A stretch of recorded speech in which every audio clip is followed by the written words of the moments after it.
Halo semua, kembali lagi bersama saya dengan Irfan Siswantong Lubis di dalam Things Math YouTube channel.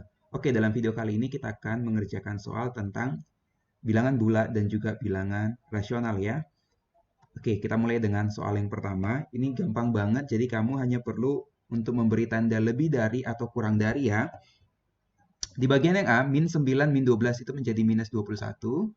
Kemudian 4 dikurang-kurang 20 itu menjadi 4 ditambah 20 menjadi 24. Sehingga kita bisa mengetahui minus 21 dengan 24 jelas itu kurang dari ya. Kemudian bagian yang B, 5 dikali minus 3 adalah minus 15. Kemudian min 17 dikali 3 adalah minus 51. Dari sini kita bisa mengetahui dengan jelas ya bahwa minus 15 itu jauh lebih besar daripada minus 51. Oke, di bagian yang C, ini gampang banget ya. Jadi kita tinggal kerjakan aja 3/4 dikalikan. Yang 2, 5/6 kita buat ke dalam improper fraction menjadi 17/6. Kemudian kita kecilkan, sama-sama kita bagi 3, jadi 2. Dan sini sisanya 1, sehingga menjadi 17/8 ya. Kemudian di bagian yang sisi kanan juga sama, kita rubah menjadi ke dalam bentuk improper fraction. Kemudian dikali dengan 9/8 kita change aja ya. Sehingga kita sama-sama bagi dengan 3, ini jadi 3, ini kemudian 2. Sehingga kalau kita tulis ini menjadi 17/8 yang dikali dengan 3/2.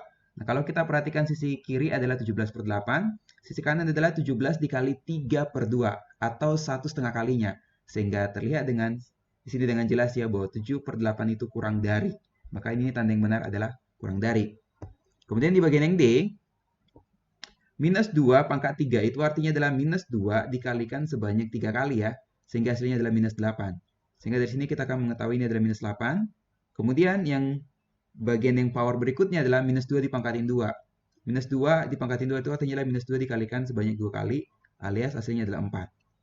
Sehingga kalau kita tulis ulang lagi soalnya adalah menjadi minus 8 minus 2 yang dikalikan dengan 4. Maka sesuai aturan ini kita kerjakan terlebih dahulu. Maka kita dapatkan minus 8. Sehingga minus 8 minus minus 8 itu menjadi 8. Minus 8 ditambah 8 alias 0. Maka di sisi kiri adalah 0. Kemudian di sisi kanan, 4,8 dibagi dengan minus 1,2 itu adalah minus 4 ya. Nah sekarang kita bandingkan 0 sama minus 4. 0 jelas lebih besar daripada minus 4 ya. Sehingga tanda yang benar untuk bagian D adalah lebih besar. Kemudian soal berikutnya adalah kita mengubah 7/25 ke dalam bentuk desimal. Ini gampang banget.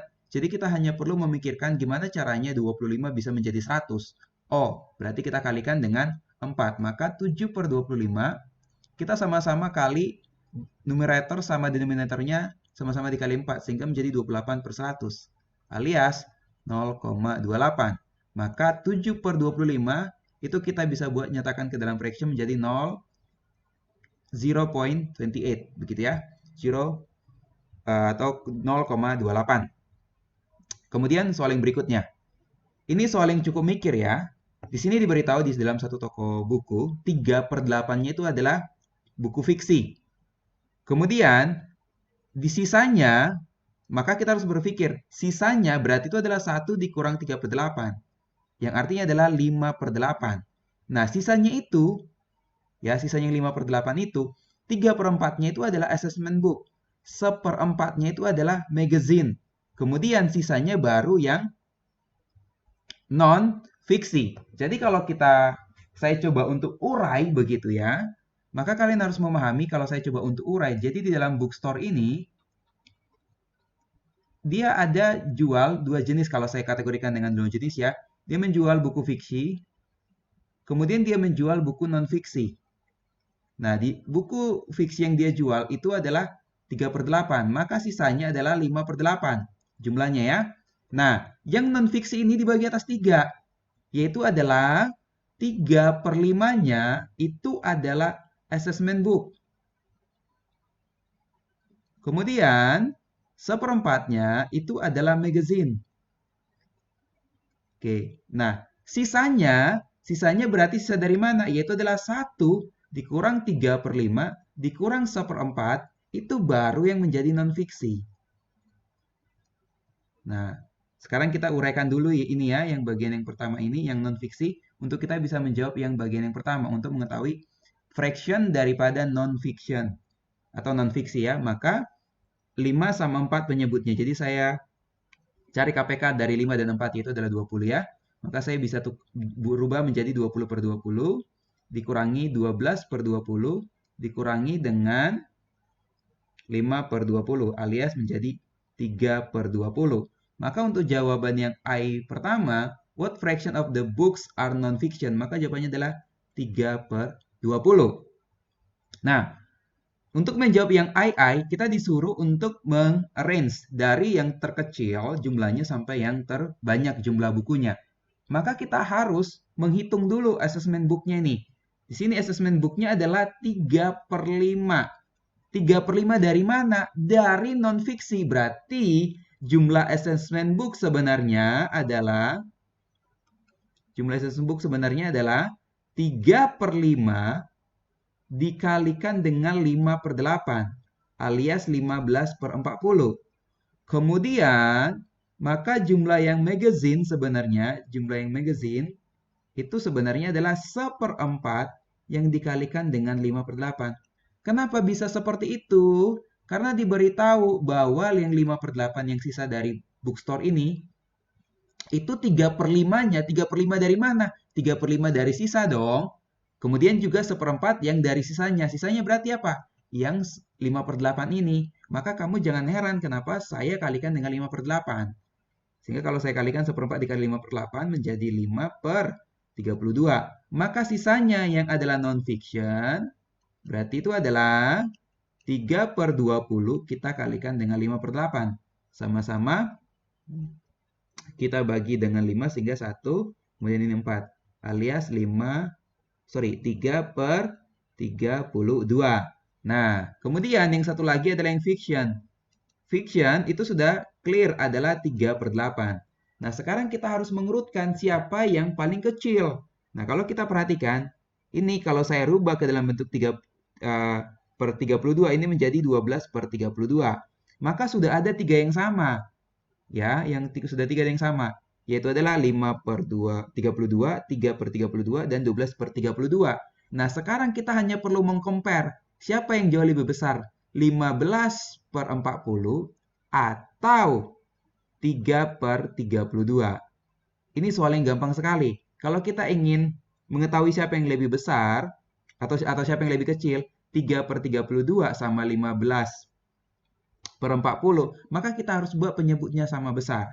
Maka saya berpikir, ini saya bagi dengan 5, ini saya bagi dengan 5, kemudian ini saya bagi dengan 4, ini saya bagi dengan 4. Supaya apa? Supaya penyebutnya sama-sama 8. Maka ini menjadi 3 per 8, sedangkan ini menjadi 0,75 per 8. Nah, sekarang dari sini terlihat dengan jelas bahwa jumlah yang non-fiksi itu jauh lebih sedikit yang dibandingkan oleh assessment book. Sehingga dari sini, urutan yang paling terkecil ya, maka itu adalah non-fiksi. Non-fiction ya. Nah, kemudian sekarang kita harus mengecek apakah yang jauh lebih besar itu adalah assessment book. Oke. Assessment book atau magazine. Begitu ya. Maka kita harus cek. Kita harus cek berikutnya. Oke, di mana ketika saya bagi dengan 5 tadi ini kan menjadi 3 per 8. Sedangkan magazine itu adalah 5 per 32. Berarti dengan prinsip yang sama tadi, kita bandingkan lagi gimana caranya 5 per 8 bisa menghasilkan jadi something per 32. Berarti saya sama-sama kalikan dengan 4. Sehingga ini menjadi 12 per 32. Nah, 13 per 32 sama 5 per 32. Sehingga terlihat dengan sangat jelas bahwa magazine itu jauh lebih kecil. Sehingga magazine itu jauh lebih kecil jumlahnya atau banyaknya bukunya begitu ya. Kemudian dilanjutkan dengan yang assessment book. Oke, lalu yang terakhir yang paling banyak jumlahnya adalah yang fiction. Jadi kurang lebih seperti ini ya jawabannya. Oke. Kemudian soal berikutnya. Untuk soal yang berikutnya ini gampang banget. Ini adalah temperatur dari 3 kota ya. Oke, jadi di sini kalian bisa melihat dengan sangat jelas begitu ya. Pertanyaan yang pertama adalah, kalian disuruh untuk menghitung perbedaan antara temperatur tertingginya kota Singapura dengan temperatur terendahnya ketiga kota. Maka kita lihat dulu temperatur Singapura yang tertingginya itu adalah 32. Maka 32 derajat Celcius dikurangi oleh, sekarang kita lihat lowest temperature in the three cities. Nah, sekarang kita lihat dulu ketiga kota ini. Yang paling terkecilnya dia berapa? Nah, kita lihat ketiga kota ini. Dia minus 10. 26 derajat sama min 9. Sehingga terlihat di sini dengan jelas ya bahwa kota Beijing itulah yang jauh lebih, suhunya itu yang jauh lebih dingin. Begitu ya, jadi minus 10. Sehingga 32 derajat dikurang-kurang minus 10. Sehingga menjadi 42 derajat Celcius. Inilah perbedaan temperatur yang tertinggi di Singapura dengan temperatur terendah di ketiga kota ini. Oke, kemudian bagian yang II, ini gampang banget ya, diberitahu bahwa temperatur terendahnya temperaturnya Osaka itu lebih dari temperatur tertingginya Seoul. Maka kita lihat dulu Seoul. Seoul itu minus 3. Lebih dari minus 3 berarti logikanya lebih dari minus 3 berarti bisa minus 2, bisa minus 1, bisa 0, bisa 1, 2, dan seterusnya. Begitu ya. Kemudian kita bandingkan juga, dikatakan bahwa temperaturnya si Osaka ini selain lebih dari dengan temperatur yang tertingginya si Seoul, juga kurang dari, lower than dengan temperatur tertingginya Beijing. Tertingginya Beijing itu adalah 2 derajat Celcius.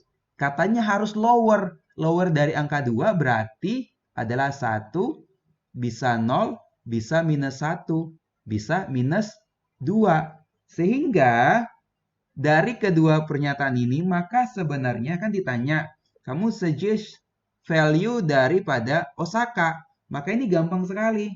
Ini super gampang sekali. Maka jawabannya yang Osaka itu, teman-teman bisa jawabnya adalah yang temperatur lowest temperature in Osaka, itu teman-teman bisa jawabnya adalah minus 2 derajat Celcius, bisa juga minus 1 derajat Celcius, atau bisa 0 derajat Celcius, atau 1 derajat Celcius. That's okay. Yang penting jawabannya ada di dalam keempat ini ya. Ini adalah jawabannya yang memungkinkan untuk temperatur terendahnya Osaka. Selain dari sini, maka jadi salah ya. Oke, berikutnya ini mengenai perbedaan zona waktu ya. Di sini diberitahu bahwa Copenhagen itu minus 7 relatif dengan Singapura. Berarti ya, dia lebih terlambat ya, 7 jam dibandingkan dengan Singapura. Kemudian Melbourne itu 3 jam lebih maju daripada Singapura. Nah, sekarang anggap kamu di Singapura lagi di tanggal 5 Januari begitu ya. Dan di Singapura menunjukkan di arloji kamu menunjukkan jam 6 pagi. Maka logikanya berapa? Tanggal berapa dan jam berapa sekarang kamu di Melbourne? Kalau ada kamu punya teman kamu di Melbourne ya. Maka itu gampang sekali. Di mana Melbourne dengan Singapura itu perbedaannya 3 jam. Di mana Melbourne itu 3 jam jauh lebih maju. Berarti logikanya kalau sekarang kamu di Singapura adalah pukul 6, maka di Melbourne kamu adalah pukul 9 pagi di tanggal yang sama. Maka di Melbourne adalah kamu jam 9 pagi on 5th January ya, di tanggal yang sama. Kemudian di Copenhagen. Nah, kalau di Copenhagen, karena di Copenhagen ini adalah dia minus 7.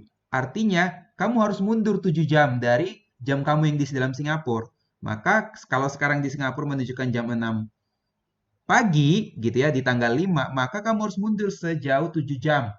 Maka itu adalah jamnya di Copenhagen, yaitu adalah jam 11 malam pada tanggal 4 Januari. Begitu ya. Oke. Lalu bagian yang B ini gampang sekali. Ini super gampang sekali. Di sini diberitahu Kenya itu pada pukul sekarang di Kenya menunjukkan jam 9 lewat 25 menit begitu ya. Kemudian di Singapura itu menunjukkan pukul 2 lewat 25 siang. Atau kalau saya rubah menjadi bentuknya adalah 14.25 begitu ya kalau saya rubah ke angka 14 begitu ya. Nah, sekarang kalian disuruh mencari bagaimana hubungannya jamnya Kenya sama jamnya lokalnya Singapura. Itu gampang sekali. Kalau di Kenya sekarang menunjukkan jam 9 lewat 25 pagi, sedangkan di Singapura sudah menunjukkan pukul 2 siang atau pukul 14 lewat 25, berarti logikanya Kenya itu adalah minus 5. 9 ke 14 kan? Sorry. Ya, 9 dikurangi dengan 14 jam. Berarti dia minus 5 hours. Minus 5 hours relative to the local time in Singapore.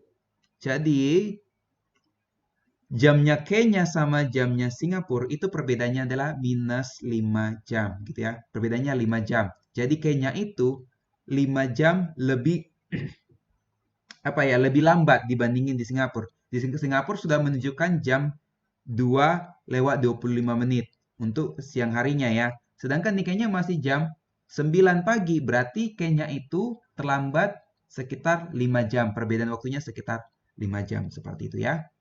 Oke, sampai di sini dulu. Thank you. Bye-bye. Sampai bertemu di dalam video saya berikutnya.